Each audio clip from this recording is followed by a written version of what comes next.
Hello everyone, welcome back to my channel.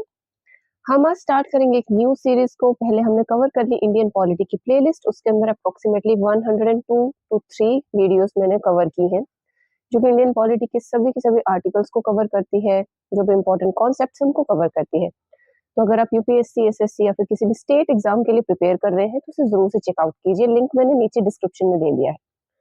ये new series हम start करेंगे static GK की, जिसमें हम नेशनल एंड इंटरनेशनल लेवल की जो भी इंपॉर्टेंट ऑर्गेनाइजेशंस हैं उनके बारे में देखेंगे, क्योंकि इनमें से यूपीएससी, एसएससी या फिर जो भी स्टेट लेवल एग्जाम्स हैं उनके अंदर बहुत सारे क्वेश्चंस जो है वो पूछे जाते हैं स्टैटिक जीके या फिर करंट अफेयर्स में भी।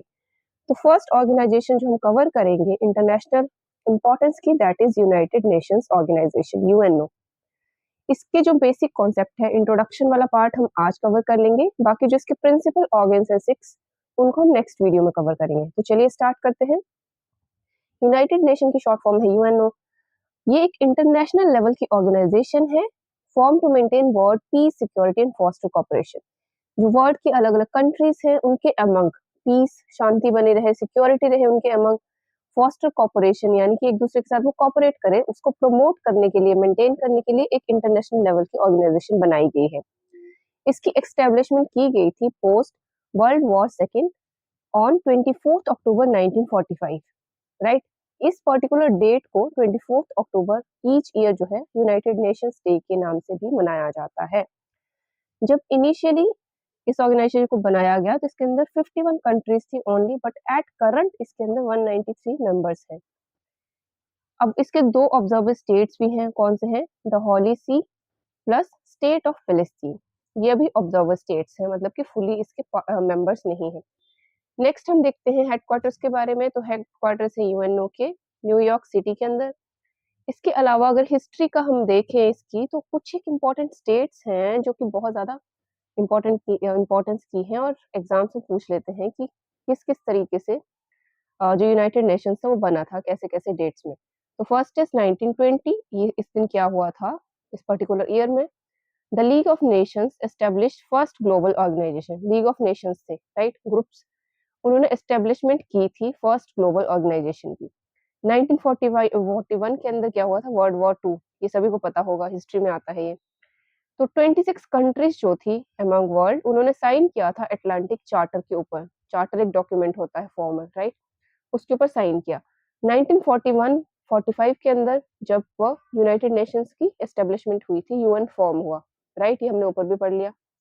1946 में क्या हुआ? First meeting of UN general assembly कहाँ पे हुई? लंदन में।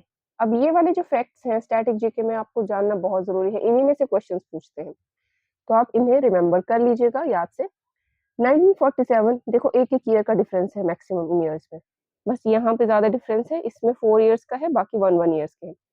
1947 में यूनाइटेड नेशंस एस्टेब्लिशमेंट की थी इंटरनेशनल कोर्ट ऑफ जस्टिस की। इंटरनेशनल लेवल का कोर्ट रहता है किसी भी मामले में, अगर जैसे अलग अलग कंट्रीज है वहां पे कोई इनजस्टिस हो रही है तो इस कोर्ट में वो केसेस आ जाते हैं, इंटरनेशनल कोर्ट ऑफ जस्टिस में। 1948 के अंदर United Nations adopted universal declaration of human rights. ये एक बहुत इंपॉर्टेंट पॉइंट है यूनाइटेड नेशंस का। नेक्स्ट हम देखते हैं सेक्रेटरी जनरल के बारे में। सेक्रेटरी जनरल कौन होता है यूएन का? बहुत इंपॉर्टेंट जनरल होता है, ये होते हैं चीफ एडमिनिस्ट्रेटिव ऑफिसर, जो कि हायर पोस्ट के, हायर मोस्ट पोस्ट पे रहते हैं यूएनओ के अंदर।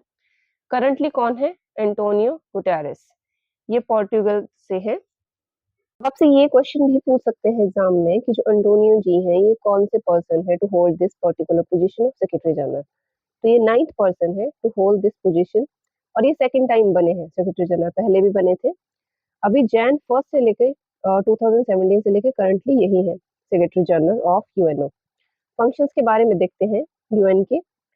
मेन फंक्शन जो हमने ऊपर पढ़ लिया इंट्रोडक्शन में, maintain piece and security among world countries. इसके अलावा प्रोटेक्ट ह्यूमन राइट्स, इसीलिए तो उन्होंने universal declaration of human rights जो है अडॉप्ट किया था 1948 में। इसके अलावा किसी भी तरीके की अगर आपातकालीन जो है स्थिति जो है उत्पन्न हो जाती है कंट्रीज में, तो ह्यूमैनिटेरियन एड भी प्रोवाइड करते हैं यूएनओ। इसके अलावा प्रमोट करते हैं सस्टेनेबल डेवलपमेंट को, राइट, एनवायरनमेंट को प्रोटेक्ट करते हुए डेवलपमेंट किस तरीके से की जाए कंट्रीज के अंदर, उसे भी चेकआउट करते हैं ये। Next is uphold international law. International level के जो भी लॉ बनाए होंगे उनको इम्प्लीमेंट करना किस तरीके से होगा वो भी यूएन चेक करेगा। Foster friendly relation between different countries of the world, इसको भी इंश्योर करते हैं यूएनओ। प्रिंसिपल ऑर्गन्स जो हैं यूएन के वो हैं 6, यूएनजीए, यूएनएससी, आईसीजे, सेक्रेटरीट, इकोसॉक, ट्रस्टशिप, काउंसिल। इनको हम नेक्स्ट वीडियो में कवर करेंगे कि इनकी डेफिनेशंस क्या है, क्या क्या होता है इनके अंदर। अब जो स्पेशलाइज्ड एजेंसीज हैं वो है FAO, IFAD, IMF, WHO, world bank. आपने सुनी ही होंगी, बहुत इंपॉर्टेंट है ये। तो इन्हीं को हम इस पर्टिकुलर प्लेलिस्ट के अंदर कवर करेंगे एक एक करके। तो इन्हें अभी छोड़ देते हैं, बस आप देख लीजिएगा कि कौन कौन सी एजेंसी आती हैं यूएन के अंदर। फंड्स एंड प्रोग्राम्स के बारे में देखें तो UNDP, UNEP, UNICEF, UN Habitat इसके अंदर आते हैं। तो ये हो गए principal organ, specialised agencies, funds and programme UN के अंदर जो आते हैं। नेक्स्ट पॉइंट हम देखते हैं यूएन 2025 के की पॉइंट्स क्या क्या हैं। ये बहुत इंपॉर्टेंट हैं आपको, लाइक करंट अफेयर्स के हवाले से भी। तो 2025 में यूएन ने जो है अपनी 80th एनिवर्सरी जो है वो सेलिब्रेट की, राइट। 24 अक्टूबर 1945 में इसे बनाया गया था, एस्टेब्लिश किया गया था। 2025 में इसको 80 इयर्स कंप्लीट हो गए। तो इसका थीम क्या था? Building our future together. इसके अलावा यूएनडी कब सेलिब्रेट किया जाता है? 24 अक्टूबर लाइक 1945 को। तो इस 2025 में इस पर्टिकुलर डेट को मनाया गया।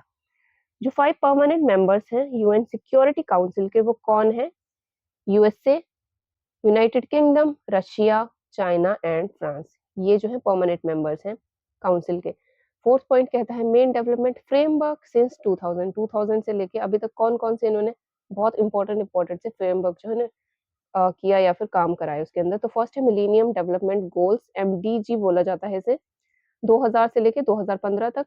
एंड सस्टेनेबल डेवलपमेंट गोल्स, ये सेकंड वाला तो बहुत इंपॉर्टेंट है, एसडीजी 2015 से लेके 30 तक ये चलेगा। फिफ्थ पॉइंट जो है वो है डब्ल्यूएचओ समिट का 2025 की, ये रिलेटेड थी ट्रेडिशनल मेडिसिन से। इसको को होस्ट किया इंडिया ने इन न्यू दिल्ली, दिसंबर 17 टू 19 2025। बहुत इंपॉर्टेंट है एज पर करंट अफेयर्स ये, क्योंकि इंडिया है इसके अंदर, तो इस क्वेश्चन का पूछा जाना जो है वो जायज है, पूछा जा सकता है एग्जाम्स में ये। तो आई होप आपको इंट्रोडक्टरी पार्ट जो है वो समझ आ गया होगा, यूएन क्या करता है, इसके हेडक्वार्टर्स वगैरह कहाँ है, इसकी हिस्ट्री क्या है। इसके अलावा जो सेकंड वीडियो है उसमें हम कवर करते हैं इसके प्रिंसिपल ऑर्गन को। तब तक आप इन पर्टिकुलर पॉइंट्स को जो है रिवाइज कीजिए, और अगर इनमें कोई भी डाउट है, कोई पॉइंट्स छूट गया है, तो मुझे ज़रूर से कमेंट सेक्शन के अंदर सजेस्ट भी कर सकते हैं। Thank you for watching this particular video. For next video stay on the channel. अगर आपको ये वाली वीडियो अच्छी लगी हो तो चैनल को सब्सक्राइब करें और उसे भी कराएं, बेल आइकन को दबाना बिल्कुल ना भूलें। Thank you for watching, bye bye.